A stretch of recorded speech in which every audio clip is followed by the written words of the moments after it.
નમસ્કાર મિત્રો, રમેશ કૈલા ચેનલમાં ફરી એકવાર આપનું સ્વાગત છે. આજનો આપણો ટોપિક છે સવાલ અમારા જવાબ તમારા પાર્ટ 209. જે મિત્રો અમારી ચેનલમાં નવા છે તે મિત્રોને ખાસ જણાવવાનું કે આવા જ ભાગ આપણે રેગ્યુલર સોમ, બુધ અને શુક્ર રાત્રે 9 વાગે અપલોડ કરીએ છીએ. જો હજી સુધી તમે અમારી ચેનલ સબસ્ક્રાઈબ નથી કરી તો સબસ્ક્રાઈબ કરી નોટિફિકેશન બેલ ઓન કરી દો, જેથી કરીને આગામી સમયમાં જ્યારે પણ આવા વિડીયો અપલોડ કરવામાં આવે ત્યારે તમારાથી વિડીયો મિસ ન થાય. આ ઉપરાંત મિત્રો આ વિડીયોના અંતમાં એક જેકપોટ પ્રશ્ન પૂછવામાં આવે છે અને જેકપોટ પ્રશ્નનો સાચો જવાબ આપનારને મિત્રને અમારા તરફથી જૂના પેપરની PDF અમારી એપ્લિકેશનમાં ફ્રીમાં એક્સેસ કરવામાં આવે છે. તો જેકપોટ પ્રશ્નનો સાચો જવાબ ખાસ આપજો. આ ઉપરાંત આ વિડીયોમાં આપણે તમારા સૌ મિત્રોની રિક્વેસ્ટને ધ્યાનમાં રાખી આપણે જે સિરીઝ ચાલુ કરી છે એ નવા સિલેબસ મુજબ કરીએ છીએ. તો નવા સિલેબસ મુજબ જે GPSC પંચાયત સેવા પસંદગી મંડળની જે ગાઈડલાઈન આવેલી છે એ મુજબ આ ટેસ્ટમાં 25થી 27 ક્વેશ્ચનનો સમાવેશ કરવામાં આવેલ છે. દરેક ટોપિકના 5 ક્વેશ્ચન છે. વિડીયો ખાસ છેલ્લે સુધી જોજો, ખૂબ મજા આવશે. ખૂબ જ સારી સમજૂતી સાથે આ વિડીયો બનાવેલો છે. તો ચાલો આપનો વધુ સમય ન લેતા શરૂ કરીએ સવાલ અમારા જવાબ તમારા ભાગ 209. આજનો પહેલો સવાલ છે કે ગુજરાતના રાજવંશો, આપને ખબર છે પેલો ટોપિક રાજવંશોનો છે, તો કે મૈત્રક વંશ, સોલંકી વંશ અને વાઘેલા વંશનો છે.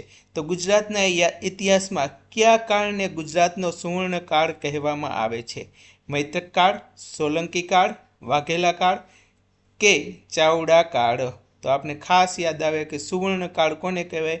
તો કે સિદ્ધરાજ જયસિંહના સમયનો જે કાળ છે, જે સોલંકી સમયનો કાળ છે, તેને સુવર્ણકાળ કહેવામાં આવે છે. કારણ કે એ સમયે કયા રાજાઓ હતા?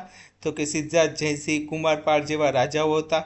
તે સમયે આપણા ગુજરાત પાસે ખૂબ જ વધારે પૈસા હતા અને ગુજરાતનો ખૂબ જ સારો વિકાસ થયેલો હતો, એટલા માટે એને સુવર્ણકાળ તરીકે ઓળખવામાં આવે છે. આજનો નેક્સ્ટ પ્રશ્ન જોઈએ.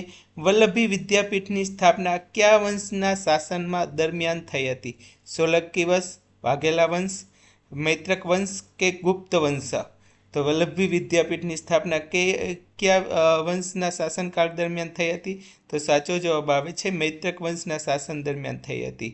તો એમાં શું છે? તો કે મૈત્રક વંશ ભાવનગર પાસે આવેલું વલ્લભી શિક્ષણનું મોટું કેન્દ્ર હતું અને એ દરમિયાન મૈત્રક રાજાએ ખૂબ જ દાન આપેલું હતું અને એ સમયે આ વલ્લભી વિદ્યાપીઠ છે એ નાલંદા વિદ્યાપીઠ છે, જે અત્યારે ખ્યાતનામ છે, તેના જેવી જ ખ્યાતનામ ધરાવતી હતી. બધાને આવડે એવો પ્રશ્ન છે અને આ પ્રશ્ન વારંવાર પૂછાય છે. કલિકાલ સર્વજ્ઞ હેમચંદ્રાચાર્ય કયા સોલંકી રાજાના ગુરુ અને સમકાલીન હતા? મૂળરાજ સોલંકી, સિદ્ધરાજ જયસિંહ, ભીમદેવ પહેલો કે અજયપાળ?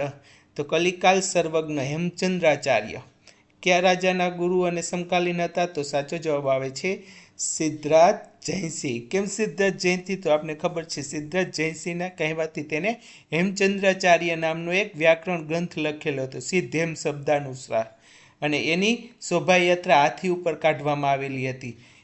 એના ઉપરથી જ હેમચંદ્રાચાર્યને એક નામ પણ આપેલું હતું. શું નામ આપેલું હતું તે તમારે મને કોમેન્ટ બોક્સમાં કોમેન્ટ કરવાનું છે. આજનો નેક્સ્ટ પ્રશ્ન જોઈએ. મોઢેરાનું સૂર્ય મંદિર કયા રાજાના શાસનકાળ દરમિયાન બાંધવામાં આવ્યું હતું? કુમારપાળ, કર્ણદેવ પહેલો, ભીમદેવ પહેલો કે વનરાજ ચાવડા? તો સાચો જવાબ આવે છે મોઢેરાનું સૂર્ય મંદિર કયા રાજાના શાસનકાળ દરમિયાન બાંધવામાં આવેલું હતું? તો સાચો જવાબ આવે છે ભીમદેવ પહેલાના શાસનકાળ દરમિયાન બાંધવામાં આવેલું હતું. એનું શું છે? તો કે મોઢેરાનું સૂર્ય મંદિર ક્યાં આવેલું છે એ પૂછાઈ શકે. તો કે એ મહેસાણા જિલ્લામાં આવેલું છે. સોલંકી વંશ ભીમદેવમાં 1026-87 બંધાવ્યું હતું અને તે કઈ શૈલીમાં છે એવું પણ પૂછાય, તો ઈરાની શૈલીમાં છે. અને આ મોઢેરાના સૂર્યદેવ ઉપરથી શું પસાર થાય છે એ તમારે મને કોમેન્ટ જણાવવાનું છે. સૂર્ય મંદિર ઉપરથી એક રેખા પસાર થાય છે, કઈ રેખા તે તમારે કોમેન્ટ બોક્સમાં કોમેન્ટ કરવાની છે. ગુજરાતના છેલ્લા રાજપૂત રાજા કોણ હતા જેમના પરાજય બાદ મુસ્લિમ સત્તા શરૂ થઈ?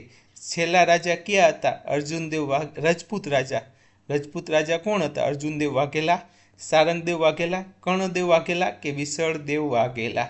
તો આપણે બધાને ખબર હોય છે છેલ્લા રાજા કોણ હતા? તો કે કર્ણદેવ વાઘેલા હતા. કર્ણદેવ વાઘેલા ઉપર આક્રમણ થયું. કોને કર્યું હતું? તો કે અલાઉદ્દીન ખિલજીને, અને એની સામે એની હાર થઈ. ક્યારે? તો કે 1297 થી 1304 અને પછી કોનું શાસન થયું? તો કે દિલ્હીના સલ્તનનું શાસન સ્થપાયું હતું. આજનો નેક્સ્ટ પ્રશ્ન જોઈએ. હવે છે રૂઢિપ્રયોગો. પહેલો ટોપિક હતો જીકેનો, બીજો રૂઢિપ્રયોગનો. રૂઢિપ્રયોગો ખાસ બધા જ તમને લાગુ પડે એવા છે, ખાસ યાદ રાખજો. આકાશ પાતાળ એક કરવા. આપણે રૂઢિપ્રયોગ વાંચીને જ ખબર પડી જાય, કદાચ એના ઓપ્શન પણ જોવા ન પડે, કારણ કે અત્યારે તમે બધાય જે મહેનત કરો છો એ આકાશ પાતાળ એક કરી દીધી એવી મહેનત કરવાની જરૂર છે. તો જવાબ ઉપરથી જ આપણે ખબર પડી જાય કે આનો અર્થ શું થાય? તો કે આકાશ પાતાળ એક કરવા એટલે ખૂબ જ મહેનત કરવી. આપણે જો સિદ્ધિ મેળવવી હશે તો ખૂબ જ મહેનત કરવી જોશે. ઘોડા ગઢવા, રૂઢિપ્રયોગનો અર્થ સમજાવો. ઘોડા પર સવારી કરવી, નકામા કામ કરવા, મનમાં આયોજન એને વિચારણા કરવી, કે ખૂબ દોડવું. તો સાચો જવાબ આવે છે સી, મનમાં આયોજન અને વિચારણા કરવાની છે. આપણે કોઈ પણ કામ કરી, કોઈ પણ તૈયારી કરીએ તો આપણે પ્લાનિંગ સાથે કરવાની છે. રોજે રોજનું તમારે પ્લાનિંગ કરવાનું છે. આજે મૈત્રક વંશ કરવો છે, સોલંકી વંશ કરવો છે, તમારી ટેસ્ટ 2 મહિનામાં હોય એ મુજબનું તમારે બધા ટોપિકનું પ્લાનિંગ કરવાનું છે અને એ મુજબ હાલવાનું છે, જેથી બધો ટોપિક કવર થઈ જાય. આજનો નેક્સ્ટ પ્રશ્ન જોઈએ કે જીવ બળવો, રૂઢિપ્રયોગનો સાચો અર્થ સમજાવો. ગુસ્સે થવું, સંતાપ કરવું કે દુઃખ થવું, આગમાં બળવું કે બીક લાગવી. તો આપણે બધાને ખબર છે જીવ બળવું એટલે શું થાય? સંતાપ કે દુઃખ કરવું. તો જીવ આપણે કાંઈ બાળવાનો નથી. કોઈ પણ ક્લાસીસમાં જતા હોય, કોઈ પણ તૈયારી કરતા હોય, કોઈ પણ બુક વાંચતા હોય, આપણે આપણી સ્ટડી તૈયારી રાખવાની છે. કોઈને પૂછવાનું પણ નથી કે તમે કઈ બુક વાંચો છો, કેવી તૈયારી કરો છો. આપણે આપણી રીતે આપણી તૈયારી સ્ટડી રાખવાની છે. કારણ કે ઘણા લોકો એવું પણ કરતા હોય છે, પોતે ન વાંચતા એવી પણ બુક કહી અને આપણે કન્ફ્યુઝ કરતા હોય છે. તો આપણે કોઈ પણ પ્રકારની ચિંતા કર્યા વિના એકીચિતે તૈયારી કરવાની છે. હવાઈ કિલ્લા બાંધવા, ખૂબ જ લાગુ પડતો તમને. મોટું મકાન બનાવવું, અશક્ય વાતો કે મનોરથ કરવા, ઊંચા પહાડ પર જવું કે યુદ્ધ કરવું. તો આમાં સાચો જવાબ આવે છે અશક્ય વાતો કે મનોરથો કરવા. આ તમને કેમ લાગુ પડે છે? તો રોજે રોજનું તમારે પ્લાનિંગ એવી રીતે કરવાનું છે જેથી કરીને તમારે એ પ્લાનિંગ એચીવ ન થાય. રોજ તમારે થોડુંક વધારે પ્લાનિંગ કરવાનું છે, જેથી કરીને તમે અશક્ય પ્લાનિંગ કરવાનું છે. વધારે વાંચવાનો ટાર્ગેટ રાખવાનો છે, અને રોજે રોજનું તમારે રોજનું અને વીકલી પ્લાનિંગ કરી જો તમે તૈયારી કરશો તો 100% પરીક્ષામાં પાસ થઈ જશો. એટલે આ પણ ખૂબ જ અગત્યનું છે. અને આજનો છેલ્લો અને અગત્યનો રૂઢિપ્રયોગ, આ ખાડા કાન કરવા. તો આપણે બધાને ખબર પડી જાય કે નામ રૂઢિપ્રયોગનો આપણે રેગ્યુલર સાંભળતા હોઈએ છીએ. આ ખાડા કાન કરવા એટલે ધ્યાનમાં ન લેવું અથવા ઉપેક્ષા ન કરવી. હાલમાં ઘણા બધા યુટ્યુબર તમને જોવા મળશે કે જે ANMFW અથવા અલગ અલગ કોમ્પિટિટિવ એક્ઝામનું તૈયારી કરાવતા હોય છે, બરાબર. તો બધા યુટ્યુબરને તમારે ફોલો કરવા, બધામાં વિડીયો જોવા જરૂરી નથી. તમને જેના ઉપર વિશ્વાસ હોય, જેના ઉપર તમને સારું કન્ટેન્ટ આપતા હોય, જે સાચું કન્ટેન્ટ આપતા હોય, જે ખરેખર જેના વિડીયો જોવા લાયક હોય એ જ વિડીયો જોજો. બધાને વિડીયો જોશો તો કન્ફ્યુઝ થશો. અમને ઘણી બધી વસ્તુ કહેતા હોય છે કે આમાં આવું કીધું તો આ સાચું કે ખોટું. તો બધાનું આપણે કોમેન્ટ નહીં કરી શકીએ, પણ તમે જે વિડીયો જોવો એ ખરેખર ઓથેન્ટિકલ હોય એવા વિડીયો જોવાનું રાખજો. ધ્યાનમાં ન લેવી અથવા ઉપેક્ષા ન રાખવી. હવે જોઈએ સંખ્યાપત્તિઓ. સૌથી નાની અવિભાજ્ય સંખ્યા કઈ છે? 0, 1, 2 કે 3. અવિભાજ્ય એટલે આપણે ખબર જ છે કે જેને ભાંગી ન શકાય એવી. 0 અને 1 તો નથી. તો નાની કીધી એટલે કઈ આવશે? 2 આવશે. અવિભાજ્ય સંખ્યા એટલે આપણે ખબર છે કે જેને ભાંગી ન શકાય. 1 એ વિશિષ્ટ સંખ્યા છે, એટલા માટે અવિભાજ્ય નથી. તો સૌથી નાની અવિભાજ્ય કઈ આવશે? 2 આવશે. તો આ સંખ્યા પંક્તિને લીધે રિલેટેડ MCQ આપણે શરૂ કર્યા છે. બીજો પ્રશ્ન છે સંખ્યા 9, 8, 7, 6 માં 8ની સ્થાન કિંમત અને અંક કિંમત વચ્ચેનો તફાવત. ખૂબ જ અગત્યનો પ્રશ્ન છે. જો તમે શીખો તો તમને 100% આવડી જાય. 8ની સ્થાન કિંમત શું થાય? તો કે 8 કઈ જગ્યાએ છે? તો આપણે બધાને ખબર છે કે 100ની જગ્યાએ છે, એટલે કે એની સ્થાન કિંમત કેટલી થાય? તો કે એના પાછળ જેટલી સંખ્યા એટલે 0 લગાવી દેવાનું. તો 8ની સ્થાન કિંમત થાય 800 અને એની ફેસ કિંમત કેટલી થાય? 8. ફેઝ કિંમત કેટલી થાય 8, તો એની વચ્ચેનો તફાવત એટલે 800માંથી 8 જાય એટલે કેટલા વધે, તો કે 792 વધે. તો 8ની સ્થાન કિંમત અને ફેઝ કિંમત વચ્ચેનો તફાવત, 8ની સ્થાન કિંમત 800 થાય અને 8ની અંક કિંમત એટલે કે જ્યાં છે એ તો 8 થાય, તો બંને વચ્ચેનો તફાવત કેટલો થાય, 792 થાય છે. સ્થાન કિંમત એટલે જે સ્થાને હોય એ 100ની સ્થાને છે એટલે 100 થાય. નેક્સ્ટ છે પ્રથમ 5 પૂર્ણ સંખ્યાનો સરવાળો કેટલો થાય. યાદ રાખજો, આમાં બે વસ્તુ આવે, પૂર્ણ સંખ્યા આવે અને બીજું એક શબ્દ આવે. તો આપણે અગાઉ ચર્ચા કરી લઈ. પહેલાં આપણે જોઈ લઈએ કે પ્રથમ 5 પૂર્ણ સંખ્યાનો સરવાળો કેટલો થાય. તો સાચો જવાબ 10 આવે. કેમ 10? તો કે પૂર્ણ સંખ્યા કોને કહેવાય, તો કે પૂર્ણ સંખ્યા હંમેશા 0થી શરૂ થાય છે. એટલે 0 1 2 3 4, તો એનો સરવાળો કેટલો થાય, 10. જો તમને પ્રાકૃતિક સંખ્યા કીધી હોત તો 1થી શરૂ થાત, તો એનો સરવાળો પાછો 15 થાત.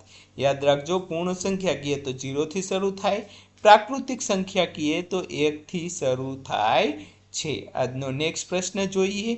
ખૂબ જ અગત્યના છે પ્રશ્ન, કોઈ પણ પ્રશ્ન મિસ ન થાય, જોજો. નીચેનામાંથી કઈ સંખ્યા 3 વડે નિશેષ ભાંગી શકાય છે.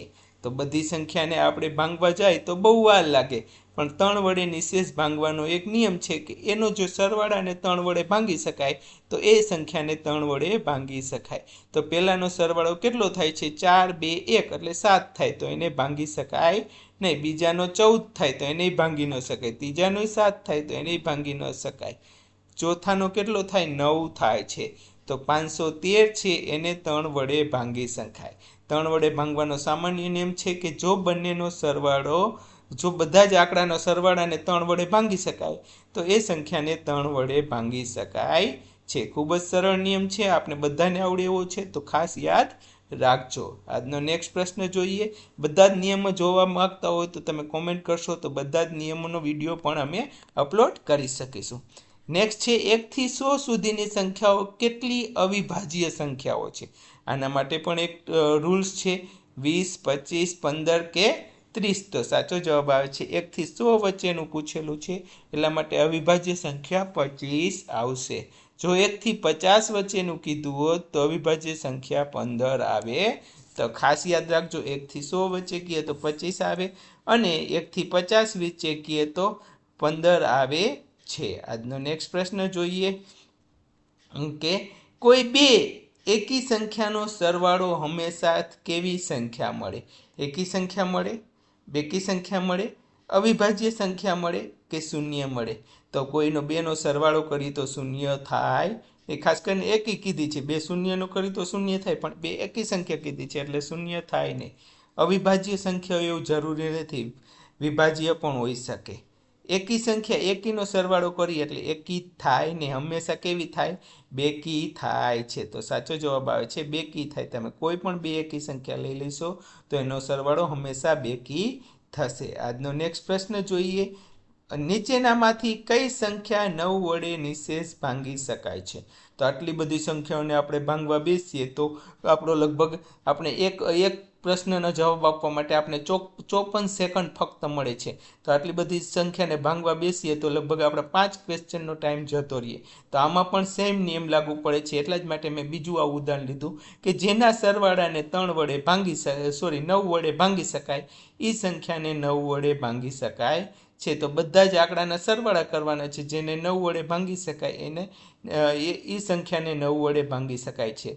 તો મારા મત મુજબ સી 7 2 4 5, 7 ને 2 9 ને 4 13 ને 5 18, 18 ને 9 વડે ભાંગી શકાય. એટલા માટે 72 45 ને 9 વડે ભાંગી શકાશે. મિત્રો, આવા જ વિડીયોની ટેસ્ટ તમે રેગ્યુલર આપવા માંગતા હોય તો તમે અમારી એપ્લિકેશન ડાઉનલોડ કરી શકો છો. તેમાં ઓલરેડી અત્યારે 13,000થી વધુ MCQ તો છે જ. આ સિવાય પણ આપણે જે નવા સિલેબસ મુજબ ડેઇલી ટેસ્ટ આજથી શરૂ કરી દીધી છે. આ એપ્લિકેશન ફક્ત 199 રૂપિયા અને 149 રૂપિયામાં છે, જેમાં તમને જૂના પેપર મળી જશે, ઇંગ્લિશના 1200 MCQ મળી જશે, જીકેના 5000, રીઝનિંગના 2300 અને ગુજરાતી વ્યાકરણના 3100 જેટલા MCQ છે. ખરેખર આ કોર્સ સંપૂર્ણ પ્રશ્ન બેંક તમારે લેવા જેવી છે. જો લેવા માંગતા હોય તો અમારી એપ્લિકેશન ડિસ્ક્રિપ્શન બોક્સમાંથી ડાઉનલોડ કરી ક્વિઝમાં જઈ અને તમે લઈ શકો છો. કંઈ કન્ફ્યુઝન હોય તો અમારા કસ્ટમર કેર નંબર 9601409876 પર કોલ કરી શકો છો. હજી આપણી ટેસ્ટ પૂરી નથી થઈ, હજી આપણી ટેસ્ટ આગળ ચાલુ જ છે. આજનો નેક્સ્ટ હવે છે નવજાત શિશુ સંભાળના પ્રશ્ન. નવજાત શિશુના જન્મ પછી તરત જ તેની સ્થિતિ તપાસવા માટે કયો સ્કોર ઉપયોગમાં લેવાય છે? BMI score, Apgar score, GCS score કે IQ સ્કોર? તો આપણે ખબર છે BMI એટલે બોડી માસ ઇન્ડેક્સ, જે આપણા શરીરની ઊંચાઈની પ્રમાણમાં વજન બરોબર છે કે નહીં એના માટે વપરાય છે, તો એ લાગુ પડશે નહીં. અપગાર સ્કોર આપણે ખબર છે, અપગાર સ્કોર લાગુ પડશે. અપગાર સ્કોરનું ફૂલ ફોર્મ પણ યાદ રાખવાનું. કોને શોધ્યો હતો? તો વર્જિનિયા અપગાર નામના વૈજ્ઞાનિકે શોધ્યો હતો, એ પણ યાદ રાખવાનું છે. GCS એટલે ગ્લાસ્કો કોમા સ્કેલ, જે કોઈ પણ બેભાન પેશન્ટ હોય તો એના માટે એની ભાનની સ્થિતિ તપાસવા માટે વપરાય છે. અને IQ ટેસ્ટ આપને બધાને ખબર છે, ઇન્ટેલિજન્સ ક્વેશ્ચન ટેસ્ટ, જે કોઈ પણ મેન્ટલ રિટાર્ડેડ બાળક હોય તો એનો કોઈ પણ બાળક મેન્ટલ રિટાર્ડેડ તો નહીં પણ કોઈ પણનો ઇન્ટેલિજન્સી ચેક કરવા માટે વપરાય છે. અપગાર સ્કોર 8 થી 10 હોય તો એ બાળકની સ્થિતિ સારી કહેવાય. 4 થી 7 હોય તો એને થોડુંક સિરિયસ કહેવાય, અને 1 થી 3 હોય તો એને વધુ ગંભીર બાળક કહેવામાં આવે છે. નેક્સ્ટ છે ઓછા વજનવાળા શિશુનું શરીરનું તાપમાન જાળવી માટે કઈ પદ્ધતિ સૌથી શ્રેષ્ઠ છે? બાળકને સૂર્યપ્રકાશમાં રાખવાનું, ગરમ પાણીમાં સ્નાન કરાવવું, કાંગારૂ મધર કેર કે ભારે ધાબળો ઓઢાડવો? તો આપણે બધાને ખબર છે કે LBW લો બર્થ વેઇટ બેબી માટે કઈ કેર આપવામાં આવે છે? તો કે KMC કેર આપવામાં આવે છે, કાંગારૂ મધર કેર. હાલમાં એને કાંગારૂ કેર પણ ખાલી કહેવામાં આવે છે, કારણ કે આ કેર કોઈ પણ વ્યક્તિ આપી શકે છે. કોઈ પણ હેલ્ધી વ્યક્તિ અને ફિઝિકલી એબલ હોય એવું કોઈ પણ વ્યક્તિ આપી શકે, એટલા માટે એને કાંગારૂ કેર પણ કહેવામાં આવે છે. આજનો નેક્સ્ટ પ્રશ્ન જોઈએ. જન્મ સમયે ક્ષય સામે રક્ષણ આપવા માટે કઈ વેક્સિન રસી વપરાય છે? આપણે બધાને આવડે વેક્સિનેશન શેડ્યુલ ખૂબ જ, એના 2 થી 4 પ્રશ્ન હશે, અને એનું માટેનો મેં તમને 2 પ્લેલિસ્ટ અમારા ગ્રુપમાં સજેસ્ટ કરેલ છે. એ 2 પ્લેલિસ્ટ ખાસ જોઈ લેજો, બાળ આરોગ્યવાળું અને માતૃ કલ્યાણવાળું. એમાં બધા જ વેક્સિનેશનથી લઈ બધા જ બાળકોના અને માતાના વિડીયો આવી જશે. તો જન્મ સમયે ક્ષય સામે રક્ષણ આપવા માટે કઈ રસી વપરાય? તો આપણે ખબર છે BCG વપરાય, બેસિલસ ગાલમેટ ગ્યુરિન, જે 0.1 ml ઇન્ટ્રાડર્મલ આપવામાં આવે છે. બરાબર. જો 1 મહિનાથી મોટું હોય તો, જો 1 મહિનાથી નાનું હોય તો જન્મ સમયે 0.05 ml ડાબા હાથ ઉપર આપવામાં આવે છે. BCGનું ખાસ ડાયલ્યુટ યાદ રાખજો. જો તમને ખબર હોય તો કોમેન્ટ બોક્સમાં કોમેન્ટ કરજો, એ પણ પૂછાઈ શકે છે. આજનો નેક્સ્ટ પ્રશ્ન જોઈએ. નવજાત શિશુનું લોહી વહેતું અટકાવવા માટે જન્મ સમયે કયું ઇન્જેક્શન આપવામાં આવે? આપણે કદાચ આમાં ઓપ્શન પણ જોવાની જરૂર પડે નહીં. જન્મ સમયે 3 વસ્તુ આપવામાં આવે છે, એક BCG, એક હિપેટાઇટિસ B અને એક ઇન્જેક્શન આપવામાં આવે છે વિટામિન K, જે કેવી રીતે આપવામાં આવે છે? ઇન્ટ્રામસ્ક્યુલર આપવામાં આવે છે. કેટલું આપવામાં આવે છે? તો 0.5 ml. કેટલા મિલીગ્રામ હોય છે તે તમારે મને કોમેન્ટ બોક્સમાં કોમેન્ટ કરવાનું છે.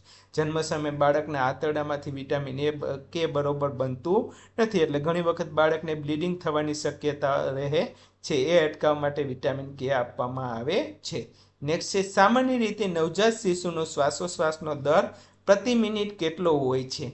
બધાને આવડે 12 થી 20 તો આપણો એડલ્ટનો હોય, 20 થી 30નો હોય, 30 થી 60 હોય, અથવા 70 થી 90 હોય. તો સાચો જવાબ આવે છે શ્વાસોશ્વાસનો દર પૂછેલો છે, તો કેટલો આવશે? 30 થી 60 આવશે. એમાં પણ અલગ અલગ ઉંમર વાઇઝ અલગ અલગ હોય, જે તમે ભણી ગયા હશો કે 60 થી વધારે હોય, 50 થી 60 હોય, 40 થી 50 હોય, જે આપણી ચાઇલ્ડ હેલ્થની બુકમાં ઓલરેડી આપેલું છે. પણ જન્મ સમય કીધો છે તો 30 થી 60 નોર્મલ હોય, અને 60 થી વધારે હોય તો એને ટ્રેકિપનિયા કહેવામાં આવે છે. બરાબર. અને ઓછો હોય તો એને બ્રેડિપનિયા કહેવામાં આવે છે. 2 શબ્દ યાદ રાખજો, ટ્રેકિપનિયા, બ્રેડિપનિયા. એવી જ રીતે પલ્સ રેટ વધારે હોય તો ટ્રેકિકાર્ડિયા, અને બ્રેડિકાર્ડિયા ઓછું હોય તો બ્રેડિકાર્ડિયા કહેવામાં આવે છે. આજનો નેક્સ્ટ પ્રશ્ન જોઈએ કે ઇંગ્લિશ ગ્રામરના પ્રશ્ન છે. લુક ધ બર્ડ્સ ખાલી જગ્યા in the sky, fly, are flying, flown કે વેર ફ્લાઇંગ? તો લુક આપણે જોવાનું ક્રિયા છે, તો આ ક્રિયા કેવી હશે? ચાલુ હશે. તો ચાલુ હોય તો એને શું કહેવાય? કન્ટિન્યુ. અને ક્યારની છે? હાલની છે, તો પ્રેઝન્ટ ટેન્સ. આ કયું વાક્ય છે? તો કે કન્ટિન્યુ પ્રેઝન્ટ ટેન્સનું વાક્ય છે, તો આઈએનજી આવશે. તો look the birds are flying in the sky, પેલું આકાશમાં ઉડી રહ્યું પક્ષીને જોવો. લુક આવે, લિસન આવે, સી જેવા શબ્દ આવે તો હંમેશા યાદ રાખવાનું પ્રેઝન્ટ કન્ટિન્યુઅસ ટેન્સ હોય, ચાલુ વર્તમાન કાળ હોય, એમાં એમ ઇઝ આર પ્લસ આઈએનજી વાળું જ વાક્ય આવે છે. આજનો નેક્સ્ટ પ્રશ્ન જોઈએ. આઈ ખાલી જગ્યા my homework before my father arrived, મેં મારું હોમવર્ક ફિનિશ કરી લીધું હતું મારા પપ્પા આવ્યા એ પહેલાં. ફિનિશ્ડ, એવું ફિનિશ્ડ, હેડ ફિનિશ્ડ કે ફિનિશ? તો આનો સાચો જવાબ શું આવે? હેડ ફિનિશ્ડ આવે છે. કેમ? જ્યારે ભૂતકાળમાં બે ક્રિયા બનેલ, બંને ભૂતકાળમાં બની ગઈ છે. પપ્પાએ આવવાના તે આવી ગયા હતા અને હોમવર્ક પણ ફિનિશ થઈ ગયો હતો, ત્યારે પહેલી ક્રિયા પૂરી થઈ ગઈ હોય તેમાં પૂર્ણ ટેન્સ, પૂર્ણ ભૂતકાળ વપરાય. પિતા આવ્યા તે પહેલાં લેસન્સ થઈ ગયું હતું, લેસન્સ થઈ ગયું હતું તો પૂર્ણ ભૂતકાળ વપરાય. અને પૂર્ણ ભૂતકાળ માટે શું વપરાય?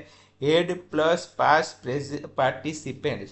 હેડ એટલે હેડ તો આવશે જ, અને ફિનિશનું પાસ્ટ પાર્ટિસિપેન્ટ શું કહેવાય? ફિનિશ્ડ કહેવામાં આવે છે. ખૂબ જ સરળ ભાષામાં સમજાય એવું છે. થોડીક મહેનત કરશો તો 100% આવડી જશે, કોઈ વસ્તુ ઓપ્શનમાં કઢાય નહીં. વોટર ખાલી જગ્યા at 100 degree Celsius. Boil, boils, is boiling કે બોઇલ્ડ? તો આ કેવું વાક્ય છે? તો આ વાક્ય સનાતન સત્ય છે. આપને ખબર છે સનાતન સત્યમાં શું આવે? તો કે વૈજ્ઞાનિક નિયમ હોય, સનાતન સત્ય હોય તો સાદો વર્તમાન કાળમાં લખાય છે. વોટર છે તો શું આવશે? બોઇલ્સ આવશે. વોટર બોઇલ્સ. ત્રીજો પુરુષ એક વચન છે, વોટર ત્રીજો પુરુષ એક વચન છે એટલે તેની સાથે ક્રિયાપદ એસ લાગશે. જો ત્રીજો પુરુષ એક વચન ન હોત તો ખાલી બોઇલ આવે તો. આજનો નેક્સ્ટ પ્રશ્ન જોઈએ કે સી ખાલી જગ્યા this in this office for the last 5 years. C work, is working, has been working કે વર્કડ? તો સાચો જવાબ આવે છે તે અહીં આ ઓફિસમાં 5 વર્ષથી આ કામ કરે છે, એટલે હજી પણ એનું કામ કરવાની ક્રિયા ચાલુ છે. તો શું આવશે? Has been working. તો આ ક્રિયામાં શું છે? ભૂતકાળથી શરૂ થઈ ને અત્યારે પણ ચાલુ છે. 5 વર્ષથી કરે તો છે પણ હજી બંધ થઈ નથી, એટલે શું આવશે? ચાલુ પૂર્ણ વર્તમાન કાળ. અને એમાં શું આવે છે? હેઝ બીન પ્લસ આઈએનજી વાળું રૂપ આવે છે, એટલા માટે હેઝ બીન વર્કિંગ આવશે. આજનો નેક્સ્ટ પ્રશ્ન જોઈએ. તે ખાલી જગ્યા to the zoo tomorrow. Go, vent, will go કે હેવ ગોન? તો સાચો જવાબ આવે છે તે વિલ ગો. તેઓ ઝૂમાં ટુમોરો આવતીકાલે જવાના છે, બરાબર. ગયેલા નથી, વિલ ગો એટલે જવાની શક્યતા છે, કારણ કે આવતીકાલે શું થાય એ ખબર હોતું નથી. તો ટુમોરો હોય, નેક્સ્ટ વીક હોય, નેક્સ્ટ યર હોય તો હંમેશા કયો આવે? સાદો ભવિષ્યકાળ આવે છે. એમાં શું આવે? તો કે વિલ અથવા સેલ આવે પ્લસ મૂળ ક્રિયાપદ આવે છે. વિલ અહીંયા લખ્યું છે અને મૂળ ક્રિયાપદ કયું છે? ગો લખ્યું છે. તો હા તા મિત્ર, આપણા સવાલ અમારા જવાબ તમારાના 20 ક્વેશ્ચન. વિડીયો 100% તમને ગમ્યો હશે, લાઇક અને શેર જરૂર કરજો. અને હવે સમય છે આજના જેકપોટ પ્રશ્નનો. આજનો જેકપોટ પ્રશ્ન જોઈએ તે પહેલાં કાલનો જેકપોટ પ્રશ્ન હતો કે વસ્તી ગણતરીનું મેસ્કોટ શું છે? તો સાચો જવાબ આવે છે વસ્તી ગણતરીનું મેસ્કોટ શું છે? તો પ્રગતિ અને વિકાસ એ વસ્તી ગણતરીનું મેસ્કોટ છે. સાચો જવાબ કોને આપેલો હતો? તો એ આપણે એક પોસ્ટ બનાવી અને યુટ્યુબ પોસ્ટમાં મૂકેલો છે, ખાસ જોઈ લેજો કોને સાચો જવાબ આપેલો હતો. જો તમારું નામ હોય તો તમે અમારા નંબર 9601409876 પર કોન્ટેક્ટ કરી શકો છો. અને હવે છે આજના જેકપોટ પ્રશ્નનો. તો નર્સિસ ડે 2026ની થીમ શું છે? બધાને આવડે એવો પ્રશ્ન આપણે રાખીએ છીએ. તો તે તમારે મને કોમેન્ટ બોક્સમાં કોમેન્ટ કરવાની છે. આ વિડીયો ગમ્યો હોય તો લાઇક અને શેર જરૂર કરજો. જો આવા જ વિડીયો તમે તમારા વોટ્સઅપ નંબરમાં મેળવવા માટે 9601409876 પર જોઈન કેરેક્ટર લખીને મોકલી શકો. પ્લે સ્ટોરમાં જઈને અમારી એપ માસ્ટરમાઇન્ડ એજ્યુ ડાઉનલોડ કરી શકો. જો હેલ્થની તૈયારીનું કોઈ ગ્રુપ ધરાવતો હોય તો અમારા નંબર એડ કરી શકો. અને આવા બધા જ વિડીયો જોવા માટે તમે PDF શેર PDF લખીને અમારે નંબર 9601409876 પર મોકલી શકો છો. થેન્ક યુ, ખૂબ ખૂબ આભાર. ફરી મળીશું આવા જ નવા 25 ક્વેશ્ચન સાથે સોમ બુધ અને શુક્ર રાત્રે 9 વાગે. આ સિવાય પણ આપણે સોમ બુધ અને શુક્રવારે તમને રિલેટેડ ટોપિકના વિડીયો અપલોડ કરીએ જ છીએ. તો રેગ્યુલર આપણા વિડીયો 9 વાગે આવે છે, તો જોજો અને રોજ નવું કાંઈક શીખજો. થેન્ક યુ, ખૂબ ખૂબ આભાર.